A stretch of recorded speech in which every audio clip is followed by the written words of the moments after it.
Oh, back again. Okay, part 3. This is the conclusion.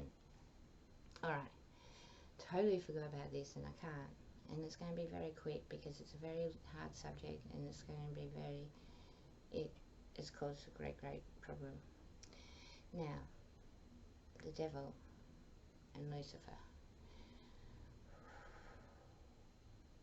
Now, I saw an interview a couple of years ago, probably a lot longer ago, with Bob Dylan. It was probably one he recently did from a long time, and oh my gosh, golly gosh, out of that all I heard was that he made this deal with the devil and all this, and the chief commander, that's right. And it just struck me as so funny because for a country that is so Christian-like and relying on God, isn't your chief commander God? And then I started thinking, like, the whole Lucifer and devil concept, like, those are stories that were told long ago in one certain area. And it's like, for me, when you look at Lucifer, it's just like a story, like when you bring up children. It's a temptation. Here, I've given you a home. Look after it. No, because children as teenagers, as we all know, if you've had children, they can think they know more than you and they can speak up about it. So maybe he got sent down here and to look after his own home and see what it's like having your own children. And I'm not going to say any more to that. Oh gosh, I have everyone after me.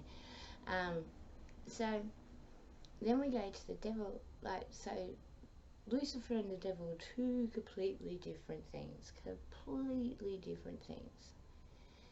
To me, Lucifer likes the Garden of Eden. It was his home, and if he wanted to make something of it like he has today, he would have. He's got that power, he could have done it. Then you've got the devil. That's the single one. That's within all of us. The devil within. We've got God within, we've also got the devil within. And in a way, I think the best story to explain the devil is the one with Jesus. It says, I think, he spends 40 days in the desert with the devil, or Satan or something. Satan and Lucifer are two different things too. And he had such a hard time, he couldn't find any water, and a lady gave him some water from a well, and they spoke for a while. And he told her about that story and about what happened in the desert.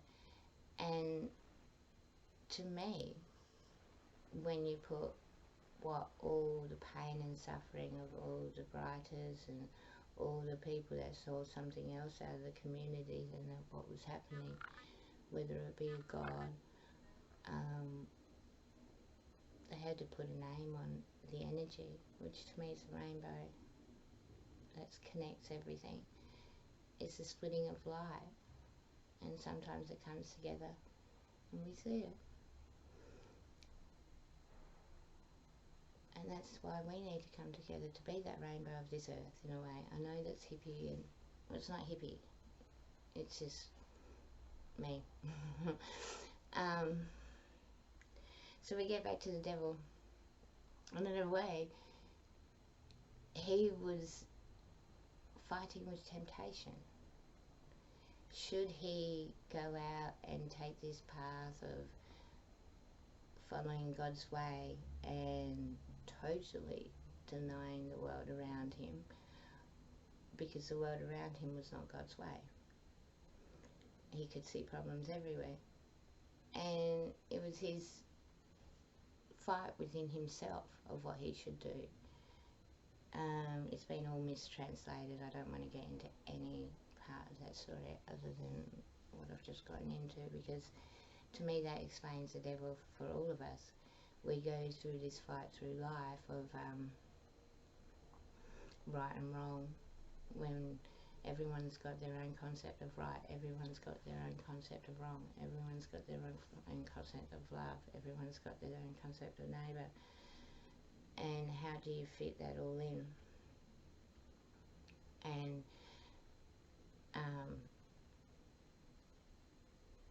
in this way, that's the devil within, is to live singly in a community and just think of yourself. When if you live in a community and try and create a better place, or try and create something different, and defeat those lies and try and show something different, then you're fighting that devil within, because it's so much easier to work all day and go and party on the weekend than it is to look around the world. So, and see what's happening. And that's why we get people playing with our lives and playing the games. And that's why we need, and the division in knowledge to such a state that it is today, that individual people pride themselves on that knowledge, which is also a part of the devil within, and separate themselves from each other. And I think now we've come to a time where, and that's what these albums are totally about, is all those songs, everything that Bob's done all of his life, and to see something different, and to see him not to be known as a singer-songwriter, but to be known as someone who is a human being, who wants to see his children, his grandchildren living in a better place. Like, I didn't understand why he didn't want to accept the Nobel Peace Prize when he first was in literature, I keep on getting told, first, and then I looked up to it, and I saw that another lie, like, the Nobel Peace Prize is made by a gun company. Like, seriously, how confusing is that? Like, a gun company giving away Nobel Peace Prizes. Is that the balance we want, or is that the balance of the devil?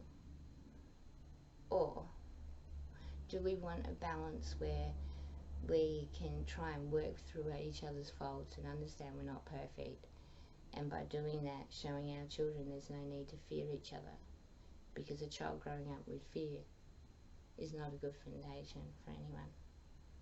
So that's it. I'll probably miss out on heaps and heaps and heaps, but that's my view, simply. So goodbye, YouTube. I don't know when I'll do another video. I don't know what it'll be about, so we'll wait and see. But thank you, bushfire fighters, and thank you everyone. Oh, and thank you to all the musicians who are getting together and doing lots of lovely bushfire relief concerts.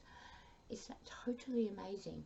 I just hope, I pray and hope that we can learn from our mistakes and build a better Australia after it, together. Bye.